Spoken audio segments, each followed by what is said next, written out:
సర్కార్ను బదనాం చేయడానికి సోషల్ మీడియాలో ఫేక్ పోస్టులు, భారత చట్టాలకు చిక్కకుండా ఉండేందుకు విదేశాల నుంచి పోస్టులు, 25 మంది కీలకం, వారికి భారీగా నిధులు, వెనుకున్న పెద్దలపై ప్రభుత్వానికి నివేదిక, ఆయా సైట్లకు త్వరలో నోటీసులు, ఎస్యూ భూ వివాదం, ఫేక్ పోస్టులపై పోలీసుల నిశిత పరిశీలన అంటూ చూస్తా ఉన్నాం. సో ఇది నేను చెప్తాను కదా, బీఆర్ఎస్ పార్టీ ఫండింగ్ చేస్తూ దుబాయ్లో కొంతమందిని పెట్టేసి చాలా పెద్ద ఎత్తున ప్రయత్నాలు చేస్తోంది. రాష్ట్ర ప్రభుత్వాన్ని బదనాం చేయడానికి కొందరు పక్కా ప్లాన్ వేశారని, సోషల్ మీడియాను అడ్డం పెట్టుకుని ఫేక్ పోస్టులను రూపొందించి వదులుతున్నారని, వీరికి పెద్ద ఎత్తున నిధులు అందుతున్నాయని, ఎస్యూ భూ వివాదానికి సంబంధించి ఫేక్ పోస్టులపై దర్యాప్తు జరుపుతున్నటువంటి సైబర్ క్రైమ్ బృందాలు గుర్తించినట్టు సమాచారం. ఈ వ్యవహారంలో 25 మంది కీలక పాత్ర పోషించారని, వారి బ్యాంకు లావాదేవీలు, వారి వెనుక ఉన్నటువంటి పెద్దల పాత్ర గురించి ఇప్పటికే ప్రభుత్వానికి నిఘా వర్గాలు సమగ్రమైనటువంటి నివేదిక అందించాయని తెలుస్తోంది. ఫేక్ పోస్టులు పెడుతున్న వారు భారత చట్టాల నుంచి తప్పించుకోవడం కోసం దుబాయ్, ఆఫ్రికా తదితర దేశాల నుంచి తమ కార్యక్రమాలను సాగిస్తున్నారని, వారికి హవాలాతో పాటు ఇతర మార్గాల్లో పెద్ద ఎత్తున నిధులు అందుతున్నాయని, ఇది డిజిటల్ మీడియా మాఫియాగా విస్తరించిన దర్యాప్తు అధికారులు పేర్కొంటున్నారు. ఎవరు ఈ డిజిటల్ మీడియా మాఫియాలు ఎవరెవరు ఉంటారో తెలుసా? ప్రధాన పాత్ర పోషించేది దిలీప్ కొంతం మాత్రమే. డిజిటల్ మీడియా మాఫియా హవాలా దందా దిలీప్ కొంతం హస్తం అని చెప్పేసి చాలా స్పష్టంగా చెప్పొచ్చు. ఆ వ్యక్తి కేటీఆర్ ఆదేశాలతోటి ఇంకొకరు కిషాంగ్ లాంటి వాళ్ళు కూడా ఉన్నారట, అలా మనకు తెలియదు ఆ విషయము. కానీ వీళ్ళందరూ కలిసి దుబాయ్లో ఒక టీం ఏర్పాటు చేసేసి అక్కడ ఉన్నటువంటి 25 మందిని ఏర్పాటు చేసి అక్కడ ఒక 3-4 అపార్ట్మెంట్లు తీసుకొని అక్కడ నుంచి పెద్ద ఎత్తున ఈ రాష్ట్ర ప్రభుత్వం పైన బురదలు ఎట్టిన కార్యక్రమం చాలా పెద్ద ఎత్తున చేస్తూ ఉన్నారు. సో ఇన్నాళ్ళు సాధారణమైన వీడియోతో ఫేక్ ప్రచారం చేసిన వారు కొత్తగా ఏఐ ఆధారిత ఫేక్ వీడియోలు, ఫోటోలు సృష్టించి సోషల్ మీడియాలో పోస్ట్ చేస్తున్న విషయాన్ని సాక్ష్యాధారాలతో సహా పోలీసులు గుర్తించినట్టు తెలుస్తోంది. ప్రజల్ని, మేధావుల్ని సైతం తప్పుదోవ పట్టించే విధంగా ఈ పోస్టులు ఉంటున్నాయి. ఎస్యూ భూ వివాదంపై సృష్టించిన వీడియోలను నిజమని నమ్మి కేంద్ర మంత్రి కిషన్ రెడ్డి సైతం వాటిని రీపోస్ట్ చేశారంటే ఎంత బలంగా ఈ డిజిటల్ మాఫియా పనిచేస్తుందో స్పష్టం అవుతుందని పోలీసులు అధికారులు అంటున్నారు. ఇది పక్కా పథకంతో నడుస్తున్న కుట్ర అని, దీని వెనుక ప్రతిపక్ష పార్టీ పెద్దలు ఉన్నారని ప్రభుత్వానికి నిఘా వర్గాల నుంచి సమాచారం అందించినట్టు తెలుస్తోంది. రాష్ట్ర ప్రభుత్వానికి వ్యతిరేకంగా ప్రచారం చేయడానికి అనేక యూట్యూబ్ ఛానళ్లు, న్యూస్ వెబ్సైట్లకు కోట్ల రూపాయలు నిధులు అందుతున్నాయని, ఈ డిజిటల్ మాఫియాను నియంత్రించడానికి కొత్త చట్టాలు తేవాల్సిన అవసరం ఉందని మాజీ పోలీస్ అధికారులు విశ్లేషిస్తున్నారు.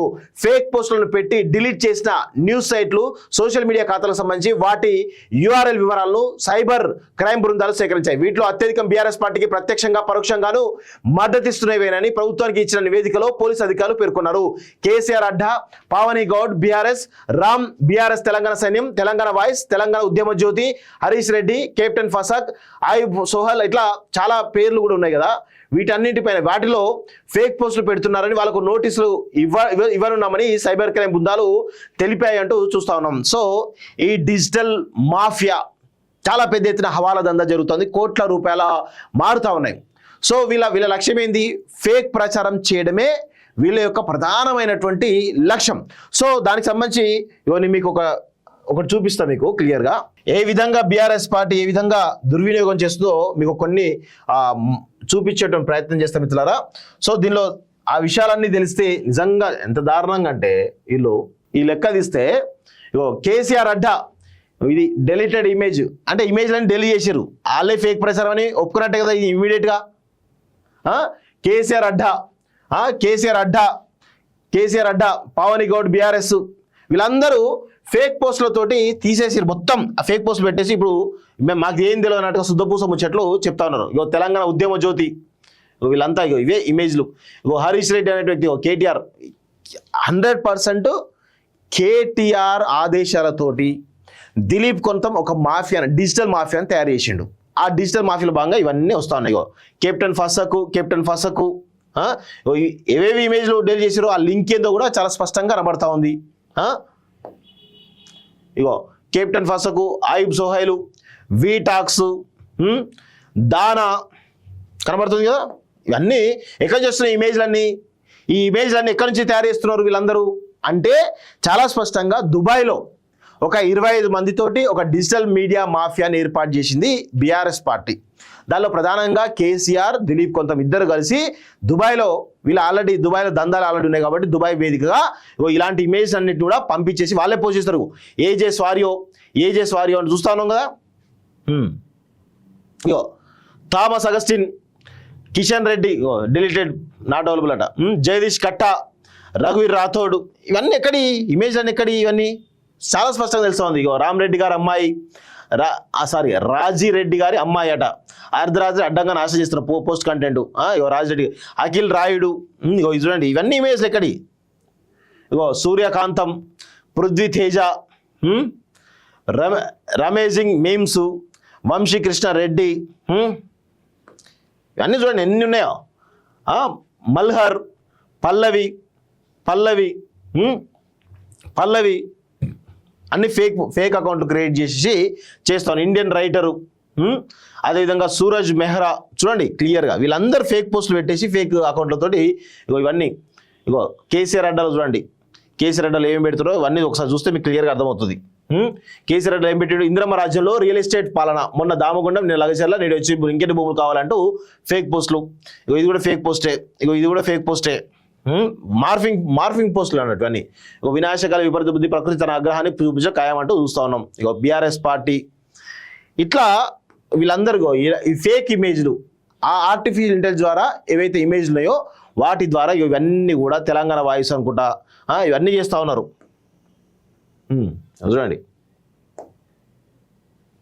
కనబడతా ఉంది కదా చాలా స్పష్టంగా. ఇగో ఇవేమో తెలుగు స్క్రైబ్ కంటెంట్, ఇది చాలా స్పష్టంగా అర్థమవుతోంది.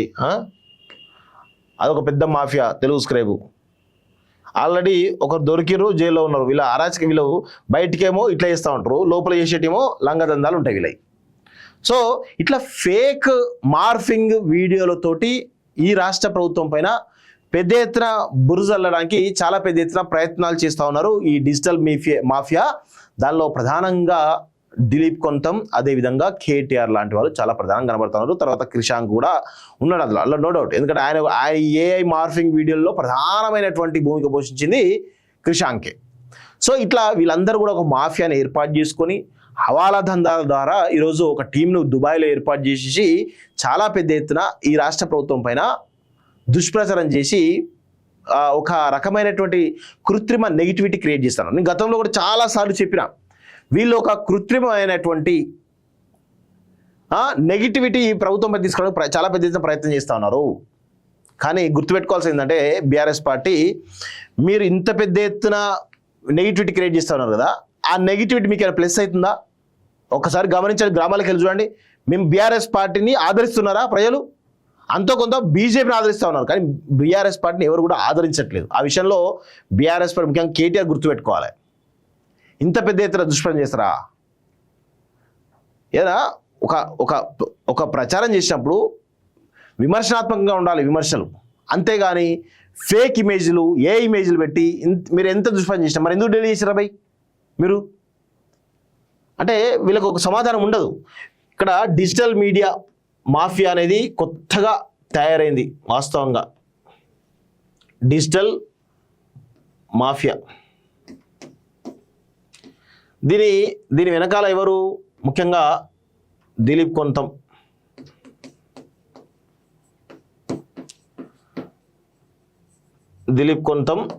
క్రిషాంక్, వీళ్ళ అసలు సూత్రధారి కేటీఆర్. వీళ్ళు ఏం చేసారో తెలుసా? దుబాయ్లో చాలా పెద్ద ఎత్తున ఆఫీసు అపార్ట్మెంట్లు అన్నీ ఓపెన్ చేసి వాళ్ళు ఒక్క దగ్గర ఉండట్లేదు, మళ్ళా ఒక 3-4 అపార్ట్మెంట్లు తీసేసుకొని అందులో వీళ్ళు రన్ చేసి అక్కడే పడుకోవడం, అక్కడే ఉండడం, అక్కడే తినడం, అక్కడే చేయడం వీళ్ళ పని ఇదే. వీళ్ళు ఏం చేయాలి? ఈ 3-4 అపార్ట్మెంట్లు ఉంటే 25 మంది 50 మంది ఎంప్లాయీలు ఉన్నారు కదా, వీళ్ళు ఏం చేస్తారంటే ఒక టీం ఏమో